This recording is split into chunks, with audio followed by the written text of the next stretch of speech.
योगी आदित्यनाथ का आज करेंगे फतेहपुर दौरा। सीएम योगी जनपद को करोड़ों रुपए की देंगे सौगात और जनसभा को भी करेंगे संबोधित। कार्यक्रम को लेकर करीब 1500 पुलिसकर्मियों की तैनाती की गई है। मुख्यमंत्री 12:05 पर जालौन के लिए होंगे रवाना। सीएम का कार्यक्रम सदर तहसील क्षेत्र में होगा आयोजित।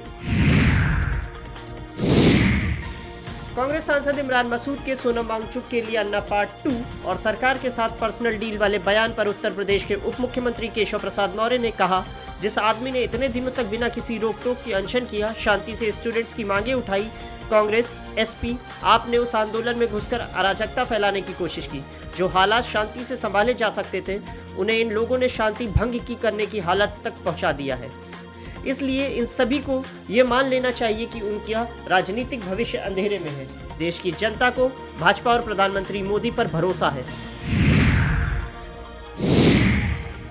उत्तर प्रदेश के भाजपा अध्यक्ष पंकज चौधरी ने कहा, भाजपा की नजर में हमारा युवा देश का भविष्य है। युवा किसी राजनीतिक दल का नहीं है, बल्कि देश का है। प्रधानमंत्री ने हमेशा युवाओं पर फोकस किया है। नीट परीक्षा लीक होने के बाद तत्काल उस पर सख्त से सख्त कार्रवाई भी की और बच्चों का भविष्य खराब ना हो, इसलिए जल्द से जल्द परीक्षा भी कराई गई है। हम विपक्ष से भी कह रहे हैं कि आए और सदन में बात करें कि युवाओं के लिए आगे कोई दिक्कत ना हो। कांग्रेस प्रदेश अध्यक्ष अजय राय ने केंद्र सरकार पर बोला हमला। उन्होंने कहा कि पेपर लीक आंदोलन कोई राजनीतिक दल नहीं चला रहा, बल्कि बच्चे चला रहे हैं। अजय राय ने आरोप लगाया कि मोदी सरकार में 152 पेपर लीक हो चुके हैं। उन्होंने शिक्षा मंत्री धर्मेंद्र प्रधान के इस्तीफे की मांग करते हुए कहा कि इसके नीचे अब कोई भी बात नहीं होगी।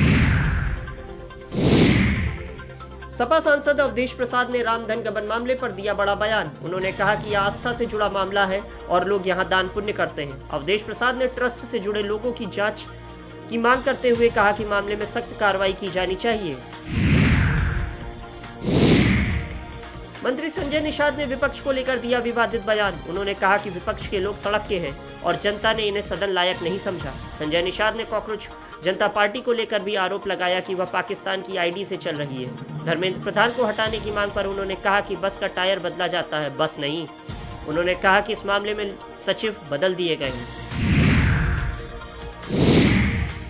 सपा सांसद डिंपल यादव ने कहा, सरकार यह चाहती है कि छात्रों का जो मुद्दा है वो खत्म हो जाए। अगर सरकार वास्तव में छात्रों का हित चाहती है तो उनको एनटीए को हटा देना चाहिए।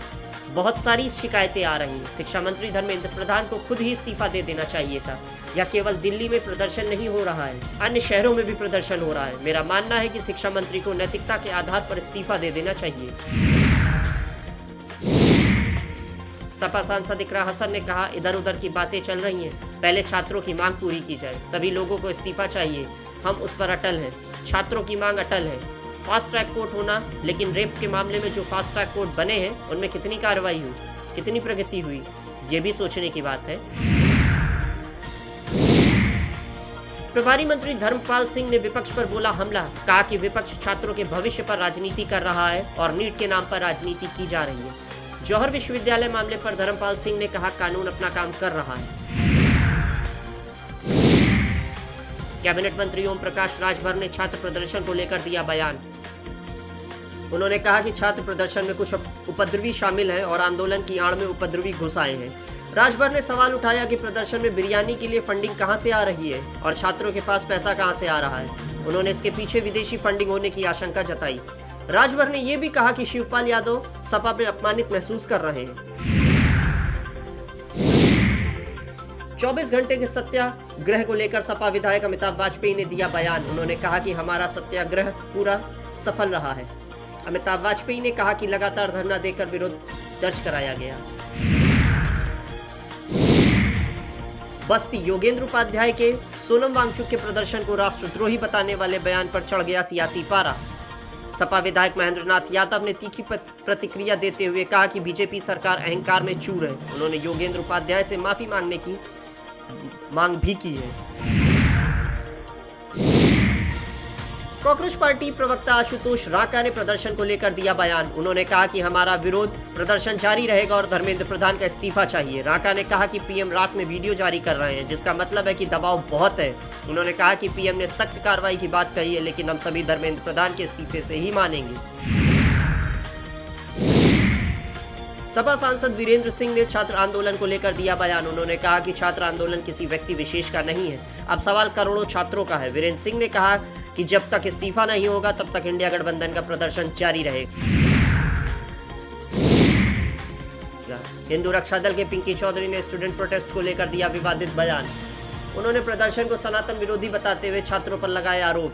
पिंकी चौधरी ने लड़कियों को लेकर आपत्तिजनक वीडियो बनाने का आरोप भी लगाया और 26 जुलाई को जंतर मंतर पहुंचने की घोषणा की। उन्होंने छात्रों के खिलाफ किया अभद्र भाषा का इस्तेमाल। कांग्रेस जनता पार्टी के संस्थापक अभिजीत दीपके ने सोनम वांगचुक की भूख हड़ताल खत्म होने पर दी प्रतिक्रिया। उन्होंने कहा कि सोनम ने 26 दिनों बाद भूख हड़ताल खत्म की और हम राहत में हैं, हम आभारी हैं। अभिजीत दीपके ने सोनम वांगचुक के साहस की सराहना करते हुए कहा कि उन्होंने अपनी जान की बाजी लगाकर पूरे देश की अंतरात्मा को जगाया। उन्होंने कहा कि सोनम का जीवन देश के लिए बहुत कीमती है। अभिजीत दीपके ने कहा कि सीजेपी का जंतर मंतर पर प्रदर्शन जारी रहेगा जब तक धर्मेंद्र प्रधान का इस्तीफा नहीं हो जाता। सांसद मनोज तिवारी ने सोनम वांगचुक के अनशन तोड़ने के फैसले का किया स्वागत। उन्होंने कहा कि मैं उनके निर्णय का स्वागत करता हूं। मनोज तिवारी ने कहा कि प्रधानमंत्री मोदी ने वीडियो संदेश जारी किया था जिसमें युवाओं के हित की बात की गई। उन्होंने कहा कि पीएम के संदेश ने सकारात्मक युवा शक्ति के मन को छुआ और इसके बाद सोनम वांगचुक ने अनशन तोड़ा। मनोज तिवारी ने कहा कि सोनम ने सरकार की संवेदनशीलता पर भरोसा जताया और सरकार छात्रों के हित में कदम उठाने के लिए प्रतिबद्ध है। राहुल गांधी ने धर्मेंद्र प्रधान पर साधा निशाना। उन्होंने धर्मेंद्र प्रधान को पद से हटाने की मांग करते हुए उन्हें क्रिमिनल शिक्षा मंत्री बताया। राहुल गांधी ने कहा कि धर्मेंद्र प्रधान शिक्षा व्यवस्था के पतन का प्रतीक है और उन्हें जाना ही होगा। उन्होंने आरोप लगाया कि हजारों लोग के प्रदर्शन के लिए धर्मेंद्र प्रधान जिम्मेदार हैं। केंद्रीय मंत्री जयप्रकाश नड्डा ने सीजेपी के साथ बैठक को लेकर दिया बयान। उन्होंने कहा कि सरकार और सीजेपी की बैठक खत्म हो गई है। नड्डा ने बताया कि बातचीत अच्छे माहौल में हुई और सीजेपी से करीब 2 घंटे तक चर्चा हुई। भाजपा सांसद अनुराग ठाकुर ने कहा, एक तरफ विपक्ष है जो युवाओं के कंधे पर अपनी राजनीतिक रोटियां सेकना चाहता है और दूसरी तरफ प्रदर्शनकारी हैं जो परीक्षा की प्रक्रिया में है और पारदर्शिता चाहते हैं, भविष्य में पेपर लीक नहीं चाहते और अभी जो पेपर लीक हुआ उस पर कड़ी कार्रवाई चाहते हैं। जहां नीट पेपर लीक की बात है तो उसके जो 13 दोषी थे उनकी गिरफ्तारी हुई है, उनको जेल भेजा गया है और अब उनको कड़े से कड़ा दंड जल्द मिलेगा। उसके लिए फास्ट ट्रैक कोर्ट के गठन की बात भी प्रधानमंत्री मोदी ने कह दी है। समाजवादी पार्टी के सांसद रामगोपाल यादव ने कहा, प्रतिदिन सदन स्थगित हो रहा है, कोई विपक्ष की बात सुनने को तैयार नहीं है। जब तक शिक्षा मंत्री धर्मेंद्र प्रधान का इस्तीफा नहीं होगा तब तक सदन नहीं चल सकता है। आरजेडी सांसद मनोज कुमार झा ने कहा, संवेदन विहीन सदन, संजीदगी विहीन सदन। माफ करेंगे क्या वे बच्चे, माफ करेंगे क्या वे परिवार जिनके यहाँ से मृत्यु हुई है। प्रधानमंत्री के वीडियो संदेश पर उत्तराखंड के मुख्यमंत्री पुष्कर सिंह धामी ने कहा, अनसुलझे अनेक मुद्दों को प्रधानमंत्री नरेंद्र मोदी ने सुलझाया है और सख्त प्रावधान किए हैं, उसको हमेशा जड़ से समाप्त करने का काम किया है। इस नकल की समस्या के लिए भी उन्होंने कहा है कि सख्त कार्रवाई करेंगे, सख्त बिल लेकर आएंगे। मैं समझता हूं कि युवाओं के लिए बहुत अच्छा परीक्षाओं का रास्ता बन जाएगा, उसके बाद नकल की संभावना नहीं रहेगी। प्रधानमंत्री नरेंद्र मोदी के वीडियो संदेश पर कांग्रेस नेता पवन खेड़ा ने कहा, उनकी बात को कौन गंभीरता से ले रहा है, बोलने दीजिए उन्हें।